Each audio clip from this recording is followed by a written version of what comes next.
Welcome to r/Malicious Compliance, where OP systematically destroys his toxic HOA.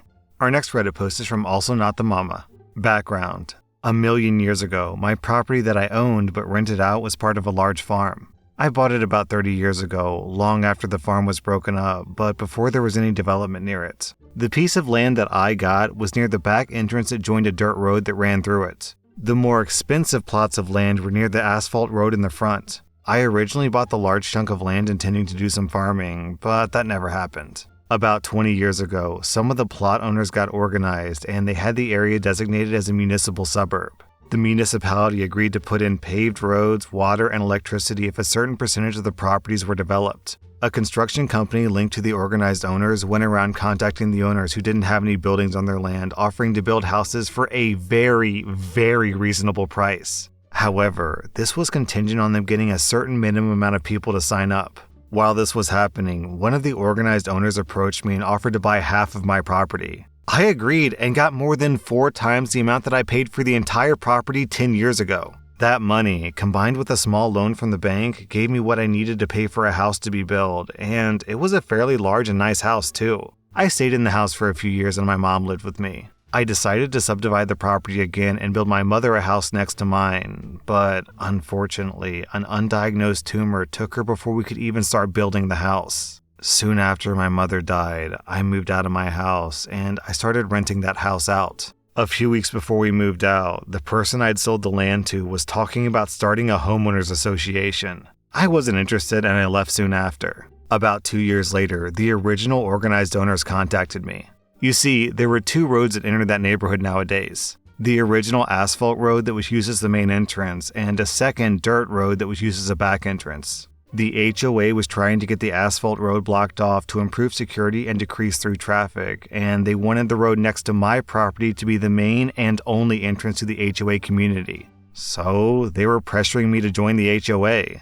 I said no, and I was adamant, and eventually they accepted that. But they told me they wanted to have a sign near the road welcoming people to the neighborhood, and the only practical place to put it was on the edge of my property. They also wanted to build a little guard hut and have a security guard permanently monitoring who went in and came out, and they wanted to build a shed on my property. We came to an agreement whereby they would mow my lawn and pay me $35 per month in exchange for the land they needed.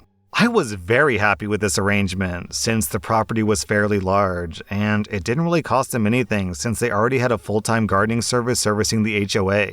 This all happened over a decade ago. They eventually got the other main road blocked off, and the HOA is paying for a rent-a-cop to be permanently stationed close to my property, as well as mowing my lawn and paying for a family meal each month. I'm occasionally contacted by members of the HOA to get me to sign up, but I'm really not interested. My property has been rented to the same tenant for all these years, and everything there is going well for me. That is, until 3 years ago, when someone scared my tenant's young daughter by making strange noises and shooting a gun close to her bedroom window 3 or 4 times over a month.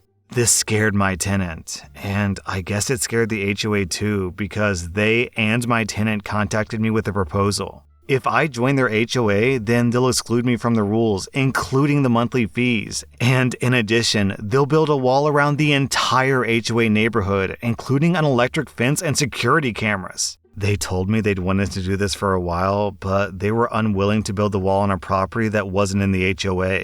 I couldn't see a downside, so I agreed. Part 2. The Dishonest Deals. It took a little over a year to build the wall and get everything completed, which was quite fast. Then, 1 month after everything was done, my tenant got an HOA warning about his dogs barking. He told the HOA that while the property was in the HOA, it was exempt from the rules. The HOA told him that they had canceled the exemptions and that he had 30 days to comply. My tenant contacted me, and I opened some mail that I'd gotten from the HOA. I'd ignored it since I was supposed to be exempt from their rules and fees. Man, did I get a surprise! They had retroactively canceled the exemptions and were claiming 1. That I pay late fees going back over a year, 2. That the easement agreement had been canceled and that they were retroactively canceling it a year back because the HOA contract allowed them to use small unused portions of HOA members' land for the common good for free. 3. That I refund them the money they paid me for the easement over that period.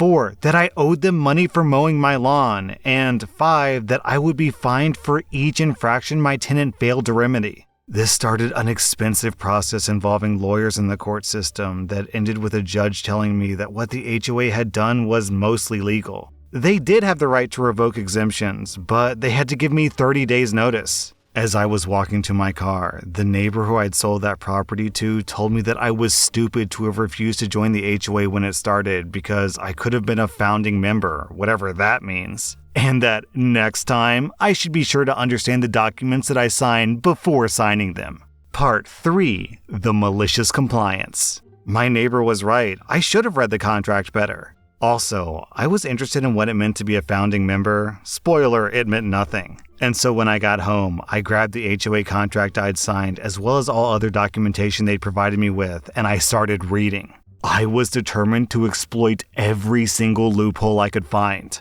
But I never made it past the first page. While the street address of my property is used to identify my property for all practical purposes, in the city records, it has a unique property number that has to be used on legal records. When my mom moved in, I'd subdivided the remaining property, but I hadn't started building on it yet.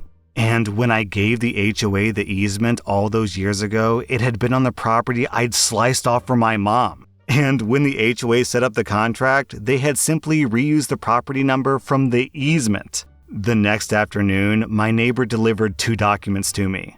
One telling me that my exemptions would expire in 30 days, and one letting me know that my easement would no longer be required after 30 days. I think he was being a bit malicious here, because I lived an hour away from that property and he drove out to deliver the documents to me himself.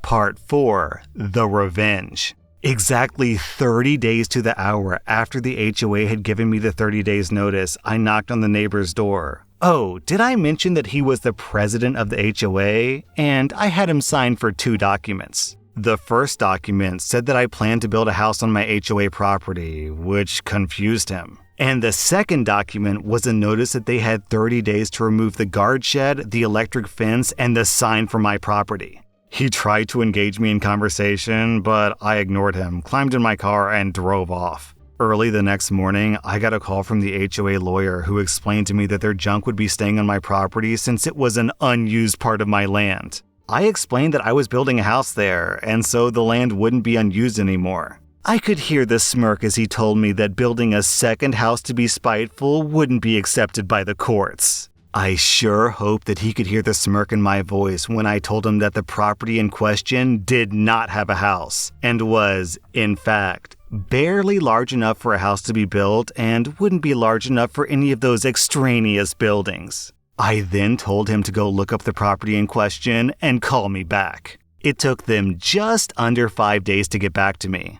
Their lawyer told me that the terms of the easement meant that I couldn't cancel it without their permission, so I emailed him a photo of the document they just sent me that canceled the easement. That afternoon, my neighbor invited me to lunch, his treat, to discuss the problem. I said, nah, no thanks. He extended the offer again 2 days later, and again I said, no thanks. Other HOA members also contacted me trying to talk. Some sounded aggressive, some sounded sympathetic, and I said no thanks to each of them. Eventually, their lawyer called me and asked if we could come to some sort of arrangement. I asked what he had in mind, and he told me that he was prepared to offer me exclusions in exchange for access to my property. I said, no thanks, and please don't call me again.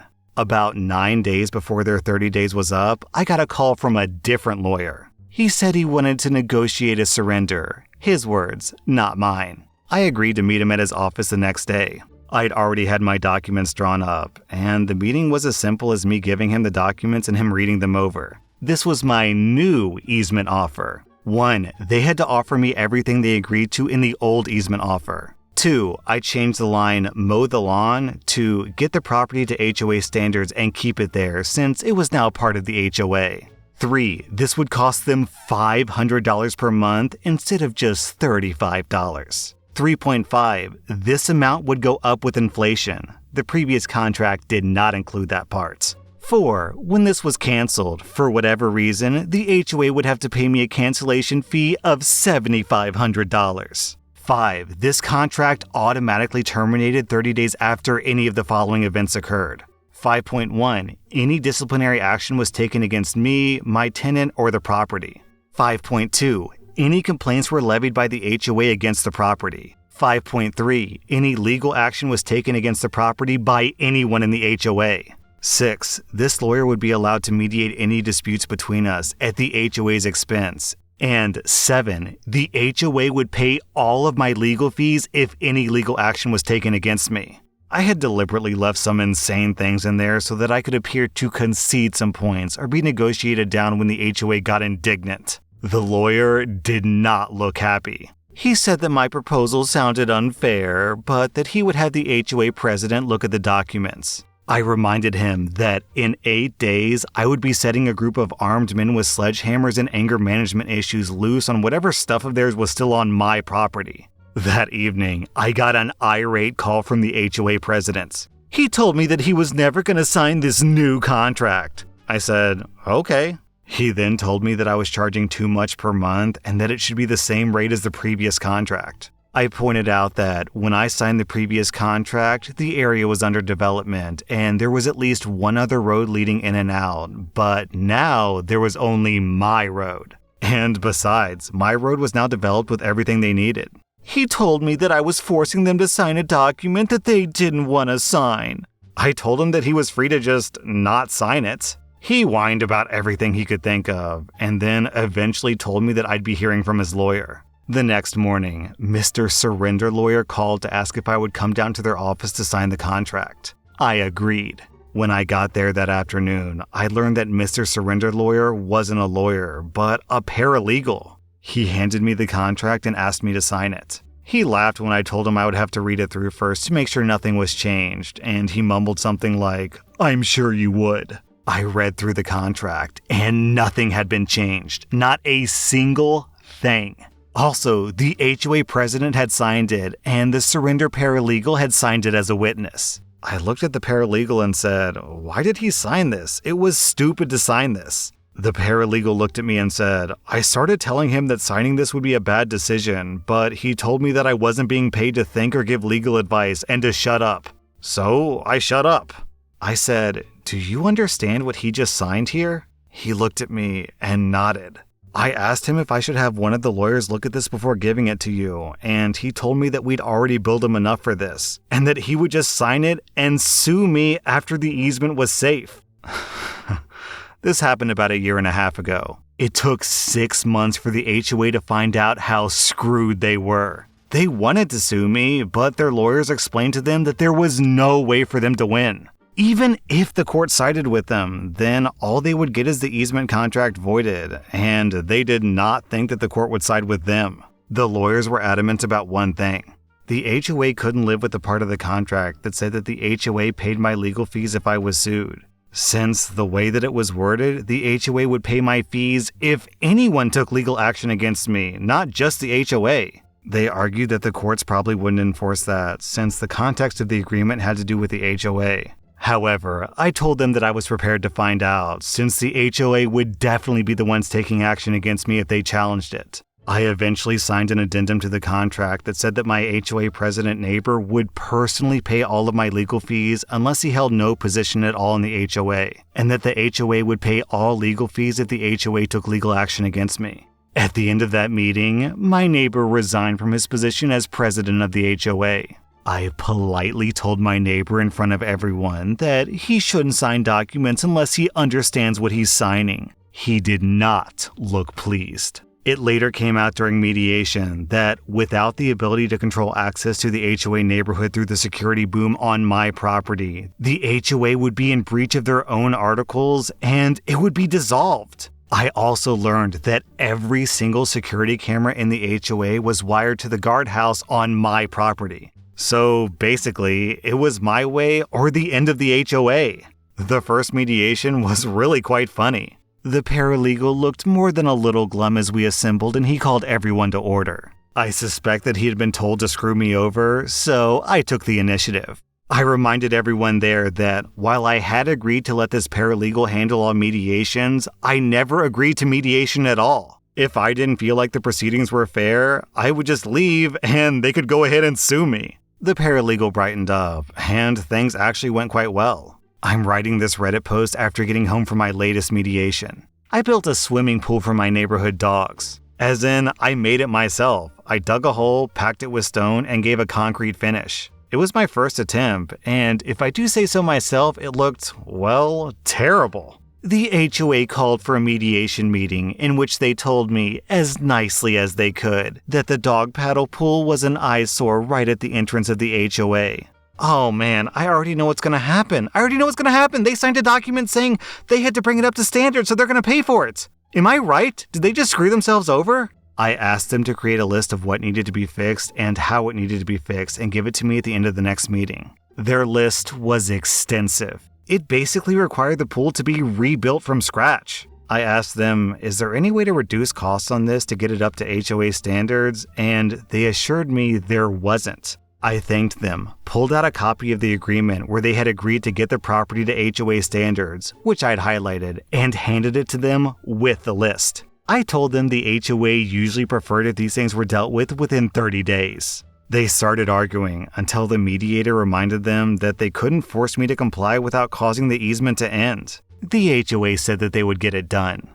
During that meeting, I also learned a lot about my ex-president neighbor. I found out my neighbor sold his property 3 months back, and apparently he was leaving the country for Australia. I found out the HOA had successfully sued him for a boatload of money that they lost due to his mismanagement and his vendetta against me. I also learned that he had a vendetta against me. I have no idea what I did to upset him so much, so I'm not sure if I'm going to screw with the HOA anymore. I already think that I'm close to breaking them. The only thing stopping them from canceling the contract is the massive financial loss if they do. I guess a lot depends on how they treat me and my tenants going forward. Also, I do like the monthly payments, so I'm motivated to play nice. But in the end, my neighbor was right. You really shouldn't sign documents unless you understand what you're signing. Man, OP, whenever I see one of these super long stories on Reddit, I always think to myself, I hope this is going to be worth it. But this was not a slog. This was like a 5-course meal. The setup, your neighbors being a douchebag, you screwing your neighbors over and over and over again, and then emerging victorious. I mean, it's crazy that you destroyed your neighbor's life so badly that he had to sell his house and flee the country. That's not just malicious compliance. That's systematically destroying his entire life.